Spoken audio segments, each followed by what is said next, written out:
Good evening, Canterbury. I'm Mike Yardley. Welcome to NewsMakers, where we debate the week through Canterbury eyes. It's very much a political flavour to the panel this week and to the topics. Joining us, Cabinet Minister and National MP Kate Wilkinson. Very good to see you, Minister. Nice to see you, Mike. And also with us, Labour MP for Port Hills and Labour's health spokeswoman, because we have a number of health issues to look at. Ruth Dyson, good to see you. Thank you, Mike. We are going to start with the issue of GPs in North Canterbury, particularly Rangiora and Kaiapoi. Many locals in North Canterbury have been alarmed to discover that the end of after-hours services would appear to be nigh in their neck of the woods. Is this untenable, Kate? I think it's unfortunate, if you look at what happened, the DHB, and it's a DHB decision, they've been consulting on it for a couple of years. We've actually put $1.4 billion extra into DHB, so we're actually funding quite a lot. Some of it, though, is because we haven't got enough doctors, and there aren't enough doctors who want to do the after-hours stuff. So again, we've got more places at medical school. We're on track to get another 200. The bonding scheme is working for the difficult to staff areas, so we've got 1,400 that have already signed up to the bonding. So that there's some good news out there. And as I understand it, the telephone triage system is actually working quite well as well, and there's also a 24-hour St John's service. So whilst it's not perfect, it's not ideal, and I know it causes some concern, I think that the DHB has made a difficult decision and is trying to do more with less, if you like. It's interesting that it would appear that the elected health board members had no discussion or consideration or say on this matter, that it all happened at an administrative level.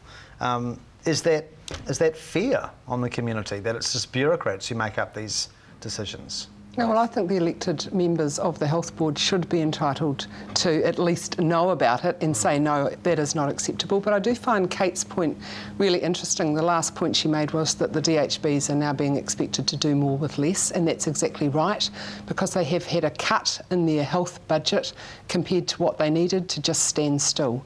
If you look at last year's health budget, add inflation and the GST increase, look at population growth, district health boards have actually had a cut. So it's not surprising that they haven't got enough money to even stand still. We're going to see 12 months of further health cuts to frontline services. National promised there would be none. Tony Ryle went up and down the country saying no cuts to frontline health services, and every week we're seeing another one, and this is just added to the list. I mean, it's surely... rubbish, because an extra $1.4 billion is not in anyone's imagination a cut. It's called extra money. Will Joe Sixpack in Rangiora, when they are looking for a GP after hours, think this has been cut? To me, in my real world, this is a cut. It's a service. Yeah, the service is definitely diminishing.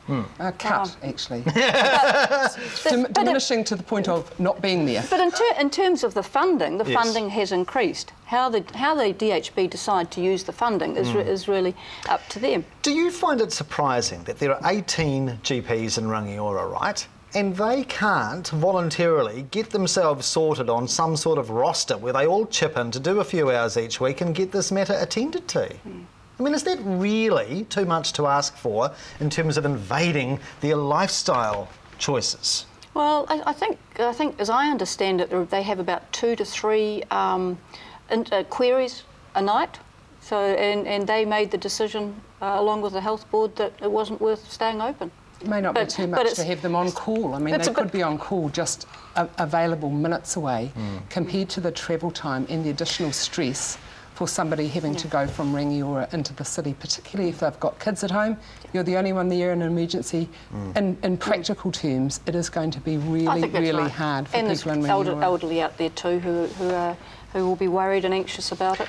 Do you think you are too hands-off on this? I mean, as the would-be member for Waimakariri, should you be taking a little bit more activity and hands-on interest in this matter, Minister? Well, I do take a hands-on interest, but when you look at the distances, it's probably similar to the distance from Sumner to the after-hours clinic in Beeley Ave anyway. So it's almost a perception thing that it's a lot further away from Kaiapoi to Beeley Avenue than it is from Sumner.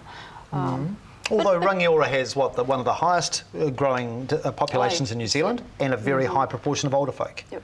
I mean, it's arguably a recipe for trouble. Putting all that extra strain on the 24-hour surgery when I want to go there from the city and have to wait with people from Rangiora. Well, I think, as I understand it, though, the 24-hour triage telephone service is actually working really well, and that might be all that's needed.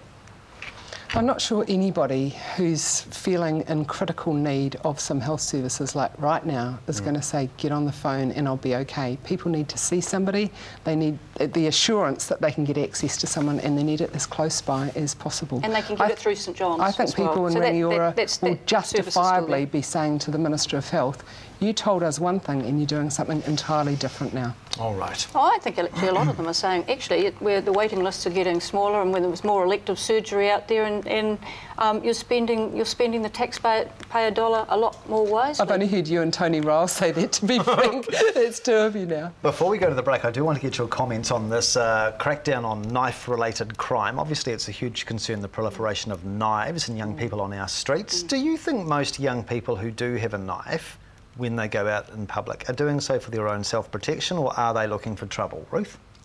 Well, I don't know anyone actually that carries a knife around, but I can't imagine that you'd put yourself in a situation where you thought, I'm going to get into bother, I better take a knife out with me. I just can't understand that sort of thing. If you think you're going to get into that sort of space, don't go there. But I don't think it's acceptable for people to carry weapons as a means of protection. I just don't. They should stay away from the places that they feel so at risk at. Do you I'd have to agree with Ruth. Oh, we'll hold hands together.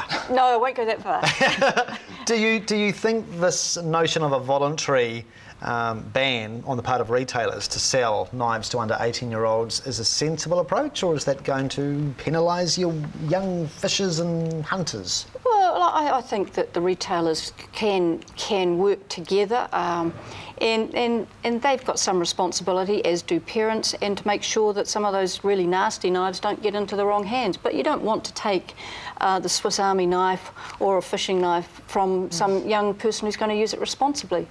And unfortunately, they can do just as much damage as a weapon, you know, one that's purchased as a weapon. It's really hard to mind read. Why are you buying this? And if they say it's for a legitimate purpose, it seems like a pretty heavy-handed approach to suddenly ban knives from people when there's only a really small number of people who are using them to hurt people. But I think it's an awareness too that knife crime is increasing, and we don't want it to increase. There was the judge that made the comment was concerned about it, and I think it's incumbent on us to actually do what we can to be aware that actually some knives in the wrong hands are really dangerous. Just very quickly, beefing up the penalties for being found in possession of an offensive weapon, namely a knife. Do you think that has merit? Yes, I do. Okay. Yep. Oh, Labor's in favour of tough sentences. Yes. Fabulous. Yes, consistently have been. Okay, very good. We'll come back to more issues with Kate and Ruth in a moment. Do stay with us.